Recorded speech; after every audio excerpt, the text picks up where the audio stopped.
There's a tremendous amount of evidence that the children in our schools today are under a lot of stress. Whether you're talking about inner city school children who come to school through violent neighborhoods, or more affluent school children who are under academic stress, social pressures, 70% of distressed children are not getting the mental health care that they need. The bottom line is a stressed child cannot learn. When we talk about stress, what we're talking about is really things in life that trigger the fight or flight response. And traumatic stress is stuff that's overwhelming. It's overwhelming events like accidents, or in many cases, the kids we see, kids who are abused, kids who've been spent time in orphanages where they're neglected, and life gave them more than their nervous system could handle. Say children are living in a very dangerous neighborhood. They may see violence on the way to school and on the way home day after day. They become terrified.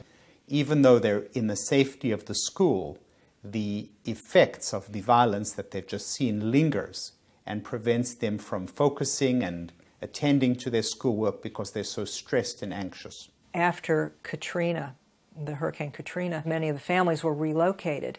And about a year later, they started talking about the difficulties in the schools, that a lot of these children were having behavior problems, that there was violence. And what they didn't recognize is that these children were experiencing post-traumatic stress disorder. The number one priority for kids in school is they have to feel safe. Because if they don't feel safe, the parts of their brain that are protecting them will be constantly working and will shut down the parts of the brain that are supposed to focus and supposed to think and supposed to learn at a higher level. What we know about transcendental meditation is that it reduces stress, not just because we see it, but because we can measure it. The brain waves in the EEG change. There is more alpha wave strength, which means a more calming effect. And there's more coherence, which means that the brain is working more efficiently. Children respond very well to transcendental meditation. That it provides a mechanism for them to be able to manage themselves, to be able to deal with the stress, to be able to be clearer thinking. They report that they can learn better. They can organize information better when their stress level is lower.